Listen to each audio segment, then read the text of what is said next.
네, 그 영상이 끊어져서 계속해서 하겠습니다. 그러니까 이제 사람이 구원을 받거나 또 음성을 듣는 그런 여부는 어떤 지식 수준이, 지식이 높고 낮음에 있다라는 게 아니라는 거예요. 음, 자, 그래서 오늘날 하나님의 음성을 들을 수 있다고 말하면서 실제로 들리더라라고 말하면서 그것을 듣기 위해서 노력해야 한다고 조언하거나 훈계하는 모든 사람들은 실제로 주님의 음성을 듣지 못하는 자들이고, 이러한 사실은 통상적으로 많은 사람들에게 광범위하게 각인된 오류적 신념을 깨는 아이러니의 영역에 속하며 놀랄만한 반전인 것이다. 소위 하나님과 관계가 좋으면 또는 신앙생활을 충실히 하다 보면 그것을 사모하는 만큼 하나님께서 그것을 사모하는 자에게 주실 것이며, 따라서 하나님의 신비적 음성을 들을 수도 있을 것이라는 기대가 있으며, 이는 신앙을 한다고 하는 절대 대다수의 사람들이 가진 이상일 것이다. 그러므로 신앙을 한다고 하는 자가 하나님의 음성을 듣는 사람들이 자신의 주변에 있다는 말을 들을 때에 귀를 쫑긋 세우면서 그들을 부끄러워하거나 그들이 경험했다는 체험을 자신도 하고 싶다는 심리를 갖게 되는 일은 오늘날 매우 자연스러운 일처럼 되어버린 것입니다. 오늘날 하나님의 음성을 들어본 경험이 있다고 하는 많은 사람들이 그들의 저서나 강연들을 통해서 자신들의 말을 듣는 사람들로 하여금 은연중에 그들에게 충동하기를, 당신이 아마도 신앙적 열심이 없을 수 있기 때문에 또는 하나님과의 관계에 문제가 있을 수 있기 때문에 그 신비적인 음성을 듣지 못하는 것일 수도 있다는 등, 이런 몇 가지의 가정들을 통해서 신앙자의 마음을 뒤흔들어 놓는 경우들이 많이 있다라는 것입니다. 그러나 하나님의 신비적 음성을 듣지 못하는 것이 하나님과의 관계에 결함이 있다는 식의 접근은 전혀 옳지 못하며 비논리적이고 성경에서 전혀 말씀하시지 않는 바이며 하나님의 음성을 이용한 월권 행위에 불과한 것입니다. 야고보서 3장 1절 말씀에 의하면 선생된 자들이 더 큰 심판을 받을 줄 알고 많이 선생이 되지 말라라고 분명히 말씀하시죠. 그러나 그들은 하나님의 말씀을 가르친다라고 하면서 하나님의 음성에 대해서 설명하면서 월권 행위를 저지르지요. 아주 위험한 것입니다. 하나님과의 관계는 신비적 음성을 듣는 것에서 나는 것이 아니라 오직 약속을 굳게 신뢰하는 믿음에서 나는 것입니다. 여러분들이 하나님과의 관계가 돈독하다고 생각하십니까? 만약에 그것이 사실이라면 여러분들은 하나님의 약속을 굳게 신뢰하고 있기 때문에 그런 말을 할 수 있으며 그런 말을 하는 그런 자격이 있는 것입니다. 그러니까 하나님의 신비적 음성을 듣는 것과 듣지 않는 것, 그것과는 상관없이 여러분들이 성경에 기록된 그 많은 약속들이 있죠. 그 약속을 여러분들이 굳게 신뢰하고 있다면 여러분들은 하나님과의 관계에 있어서 아주 긴밀하고 친밀한 관계를 맺고 있다고 말할 수 있다라는 거예요. 스스로 지역 귀신론에 심취되려 하는 자들은 그 이론 자체가 무엇인가 들었다 하는 음성에 기반하기 때문에 이러한 거짓을 품는 죄악에도 불구하고 그 죄악으로 인해서 더 많은 죄악을 스스로 양산하게 되었으니 그들이 특별히 음성을 듣는다는 우월의식이 생겨나는 것이며 이는 하나님이 미워하시는 바이다. 지금 제가 그 교만에 대해서 말씀을 드리는 것입니다. 데살로니가후서 2장 9절부터 보면 그들이 교만해지는 과정이 나타나서 하나님께서 이제 그 미혹의 역사를 보내시는 그런 묘사가 있죠. 그러나 아이러니한 것은 도리어 회개해야 할 그들은 양심과 감각은 무뎌짐으로 인하여 스스로 오류나 과오를 깨닫거나 돌이키려는 시도조차 일어나지 않으며 도리어 신학적 사고를 가진 지식인들과 대립하여 자신들이 올바른 길을 향하고 있다거나 하나님의 음성을 따라 자신들이 인도함을 잘 받고 있다고 착각하게 되는 것이죠. 그래서 그들이 결국 어떤 말들을 합니까? 우리가 구원을 받았다라고 말하지 않습니까? 예레미야 7장을 보십시오. 그들은 가증한 일을 행하면서도 우리가 구원을 얻었나이다 라고 말합니다.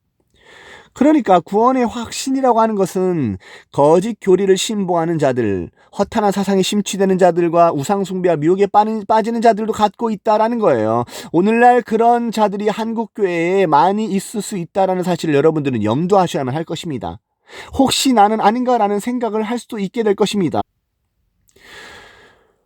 아무튼 그렇게 그들이 이러한 사고를 갖고 이런 행위들을 추구하는 과정은 항상 그들의 배후에 거짓 선지자들이나 그들의 영향을 받는 자들이 상담을 해주기 위해서 그들 주위에 항상 모여있기 때문에 그 영향을 지속해서 받는 것이고 그들에 의한 지속적인 충동을 받고 있는 것입니다.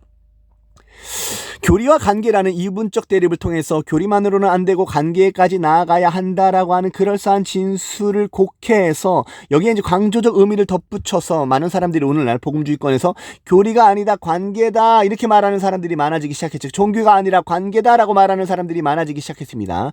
오늘날 신정통주의를 표방하는 사람들이나 신사도 운동가들이 이렇게 많이 말들 해요. 그리고 그 영향을 받은 복음주의권의 많은 강사들이나 목회자들이 교리가 아니라 관계입니다. 교리가 아니라 삶입니다. 교리가 아니라 진실입니다. 사랑입니다. 이런 식으로 이분적 대립을 해요. 잘못된 말입니다. 그런 식으로 말하면서 그 관계에 맺는 방법 보세요. 여러분들 첫째 진술은 그렇다고 좀 옳다고 말할 수 있어요. 교리만으로는 안 되고 관계까지 나아가야 된다. 이거는 맞는 말일 수 있죠. 왜? 지식만으로 어떻게 우리가 하나님과 관계에 이를 수 있습니까? 그 지식은 반드시 관계를 통해서 맺어져야 되고 우리가 주님을 제대로 믿고 순종할 때에 그 관계가 진전되고 발전되는 것입니다. 그런데 이 말을 축약시켜서 교리가 아니라 관계다라고 말하면 어떻게 됩니까? 이것은 잘못된 진술이죠. 보세요. 왜 잘못된 진술입니까? 어떻게 보면 맞는 것처럼 들리지만 여러분 한번 상상력으로 떠올려 보세요. 여러분 머릿속에 저울추가 있습니다. 왼쪽에는 교리를 올려놓고 오른쪽에는 관계를 올려놓으세요. 어느 쪽에 기울겠습니까? 둘 다 중요한 거죠. 저는 거꾸로 이렇게 물을 수 있습니다. 어떤 사람이 자 관계가 가장 중요해요. 관계로 나아가야 돼요. 교리가 아닙니다. 자 교리를 지금 부정하고 있죠. 교리는 아닙니다라고 말하면서 관계를 강조하고 있잖아요. 그럼 저는 이렇게 묻겠죠. 당신이 관계에 있다고 하는데 당신이 정통 교리를 소유하고 있습니까? 올바른 교리적 가르침에 따라가 그것에 의존해서 관계를 맺고 있습니까? 라고 물어볼 거예요. 그런데 만약 그 사람이 아니요 나는 그런 교리라는 것은 필요 없어요. 오직 관계만이 중요한 것이죠 라고 말하면 그것이 틀린 것이죠. 그것이 퀘이커이고 그것이 제사랄파이고 그것이 역사적인 많은 불건전한 사상과 거짓된 것들을 신봉한 사람들이 한결같이 말하던 바였습니다. 그리고 오늘날 모든 이단들이 이와 같이 말해요. 제가 모든 이단들을 다 조사했는데요. 다 똑같은 말을 해요. 교리를 부정합니다. 그러면서 그들 나름대로의 독자적인 교리를 세우면서도 교리가 아니다. 교리가 중요한 것이 아니다. 라고 말하면서 오직 성경이다. 그리고 관계가 중요하다. 이렇게 말하면서 교리가 뭐가 중요하냐. 그것은 신학 박사들이나 하는 것이고 그것은 사람의 교훈이다라는 식으로 그것을 터부시 여기지요. 그래서 교리가 아니다 관계다라는 말은 중심을 잃은 메시지입니다. 신학이 있어서 중요한 것이 중용이에요. 여러분들 교리가 아니라 관계이다라고 말하면서 여러분들을 충동하는 사람들을 주의하십시오. 아무튼 그 관계 맺는 방법을 음성을 듣는 훈련과 관련을 짓는다라는 것입니다. 지금 제가 여기서 지적하고자 하는 것이 훈련이에요. 그리고 음성이에요. 자, 신비적 음성을 듣는데 이것이 훈련을 통해서 계속해서 발전시켜 나가야 된다. 그러다 보면 음성이 들릴 때가 있다라는 겁니다. 이런 식으로 맞춰가는 것. 지금 관계를 강조하면서 그 관계는 뭐냐? 하나님의 음성 듣기라는 거예요. 이러한 구도로 이끌어가는 사람들이 한국교회에 얼마나 많습니까? 이와 관련해서 그들이 드는 예들은 다양하며 그럴싸하다 부모와 자식 예와 그러니까 뭐 부모와 자식 간에 정말로 우리가 음성을 듣지 않습니까? 사랑 예화, 그 연인 간의 사랑 그리고 쌍방 소통 예화 기도라고 하는 것은 혼자 짓거리는 것이 아닙니다. 쌍방 커뮤니케이션이 아닙니까? 그러므로 들어야 되는 것입니다. 여러분만 막 짓거리면 뭐합니까? 하나님이 우리에게 무엇을 말씀하시는지 듣지 않으면 무슨 의미가 있습니까? 라는 식으로 그들이 말하는 것이죠. 그 다음에 이제 침묵 예화 그러니까 그들이 이 이제 훈련 방법을 전달하기 위해서 여러분 그런데 들으려면 먼저 잘 듣기 위해서는 여러분들이 침묵해야지 들리는 것입니다. 조용한 장소로 들어가십시오. 이제 관상기도가 드는 신사도 운동권에 이제 심취된 그런 불건전한 인사들이 말하는 것이 이제 강조하는 것이 침묵이에요. 그러니까 이런 예화, 그 다음에 주파수 예화, 이제 이것은 이제 이용규 선교사라고 하는 사람이 이제 썼던 예화인데요. 여러분 주파수는 지금도 떠돌아다니고 있지만 우리 눈으로 보진 못하죠. 그러나 여전히 그것은 존재하고 있고 영향을 미치지 않습니까? 보십시오. 하나님께서는 이와 같이 말씀하십니다. 지금도 말씀하시고 있지만 우리가 못 듣는 거예요. 지금도 그의 음성을 내고 계십니다라는 식으로 말하는 거예요. 그러면서 사적인 음성을 들을 수 있다고 계속해서 선동을 하죠. 물론 그 가르침이 그런 선동이 일어날 때 자기 간증담 그리고 자기와 비슷한 사상을 가진 동료들의 체험담을 들어서 그 음성을 들을 수 있다 들었다라고 계속해서 그들에게 시사를 하고 가르쳐 주는 겁니다. 이게 이제 거짓 예언을 전달하고 전수시키는 그런 방법이죠. 그리고 과거의 구약의 거짓 선지자들이 해왔던 바입니다. 그래서 마치 이제 그 말을 듣는 사람들로 하여금 신비적 음성을 듣지 않으면 안 될 것 같은 그런 불안감과 느낌을 가져다 주게 되는데, 그들의 말들에 미혹을 받는 사람들은 심지어 내가 하나님과 전혀 관계가 없는 것은 아닌가라는 불안감 또는 더 나아가 두려움까지 심겨지게 되는 것입니다. 여기서 그들이 가지는 것은 이럴 수도 저럴 수도 없는 진퇴양난의 이중 감정입니다. 무엇을 말하는 것입니까? 그러니까 거짓 선지자들이 뭐라고 하는 거예요? 너가 지금 하나님의 음성을 잘 듣지 못하고 있는데, 그러면은, 너가 두려움을 가지면 안 돼. 그 두려움을 가지는 것은 두려움의 영이 가져다 주는 거야. 근데 네가 만약에 하나님 음성을 듣지 못하고 있다면 뭔가 문제가 있어.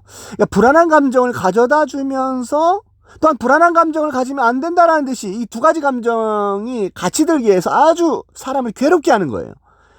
얼마나 피곤하게 하고 힘들게 합니까? 거짓된 그런 교설 설파를 통해서 말이죠. 자, 그래서 거짓 선지자들의 충동으로 두려운 마음이 들면서도 그들의 스승들은 그런 마음의 기원이 두려움의 영이라고 하는 이름을 가진 사탄에게서 났다 하여 두려운 감정을 갖지 말아야 할 것을 강하게 말한다라는 것이죠. 그러므로 그 말을 듣는 사람들은 이렇게 생각하겠죠. 맞아. 나는 아직 하나님 음성을 듣지는 못하지만, 잘 들리지는 않지만 언젠간 들려주시겠지, 이런 생각을 스스로 해보게 된다라는 거예요. 불안하게 하는 불안의 영과 두려움을 가져다주는 두려움의 영이 있다고 말씀하셨잖아. 박한수 목사라고 하는 분이 그렇게 말했잖아. 이런 식인 거죠. 속지 말아야지. 그래, 나는 자유해. 두려움의 영아 떠나갈지어다. 불안의 영아 떠나갈지어다. 내게 있는 이 불안은 씻어질지어다. 이렇게 얘기하는 거예요. 그러니까 보세요. 이런 쓸데없는 일들을 계속 지속하게 된다라는 거예요. 이는 거짓 선지자들의 충동적 가르침에 세뇌되어 결속된 것으로서 자기 최면이 복음적 사상과 어그러지게 접목된 것으로서 미혹의 역사가 나타나게 되는 것입니다. 그러니까 이런 하나님의 말씀, 성경적 가르침, 이 교리가 어그러질 때엔요, 반드시 미혹의 역사가 나타납니다. 데살로니가 후서 2장 9절부터 12절을 참조하십시오. 하나님께서 진리를 사랑하지 않는 자들로 하여금 미혹의 역사를 보내서 거짓 것을 믿게 하신다고 말씀하십니다. 이로써 의무감정과 유발감정, 이거는 제가 그냥 표현한 말이에요. 그러니까 의무감정이라고 하는 것은 거짓 선지자가 심기어준 의무감정이에요. 그러니까 너는 그렇게 불안한 마음이 들어야 되는 것이 당연해 라고 이제 그 유발감정이 그런 감정이고요. 의무감정이라고 하는 것은 정말로 그런 지역귀신이라는 것이 있다라는 그런 감정이에요. 그래서 그런 두려움의 영을 말하는 거죠. 그러니까 이제 거짓 선지자들이 충동하는, 너가 하나님의 음성을 듣지 않으면 네가 불안한 것이 당연하지라고 말해서 자연스럽게 생각나게 하는 그 유발 감정과 실제로 지역 귀신이 있다라고 하는 것을 통해서 심겨주는 맞아, 의무 감정, 두려운 마음을 가지면 안 돼. 이거는 이제 거짓 선지자들이 심겨주는 의무 감정이죠. 아무튼 이 두 감정의 상충과 갈등, 이 부조화로 인한 역기능적 스트레스를 그들이 계속해서 경험하게 되면서 심지어는 정신분열 증상, 우울증 증상을 경험하며 그 상태가 매우 심각하게 진행되는 경우가 있는 것입니다. 그러한 가르침에 세뇌되어 지속적 내면의 정신적인 갈등을 하게 된 사람들이 이제 거짓 선지자들이 이것을 영적 전쟁이라고 하면서 자연스러운 것처럼 몰고 가는 거예요. 그러나 이거는 실제로 자신 안에서 두 가지의 조화롭지 않은 감정들이 계속해서 부딪힘으로 인해서 부당한 그런 그 갈등, 그런 아주 심리적인 그런 역기능적 스트레스를 경험하는 과정이에요. 그래서 이로 인해서 실제로 이제 이당 산당소에 이제 찾아오는 경우가 종종 있고 그들이 치료를 받기도 하는 것입니다. 아무튼 이러한 일련의 과정 안에는 거짓 선지자들에 의해서 제공되는 거짓 위기의식의 충동이 있으며, 이러한 헛되고 불필요하고 속이는 악한 충동을 통해서 들어야 할 진정한 음성, 곧 성경이 곧 하나님의 말씀인데, 이 음성에 집중하지 못하게 하고 도리어 거짓 역사에 의해서 일어나는 온갖 미신적 교리들과 행위들, 예를 들어서 레마의 격상론, 견고한지 쓴뿌리, 상상력과 훈련은 음성 듣기, 대적기도, 속이는 치병 행위에 그들이 몰두하게 되는 것입니다.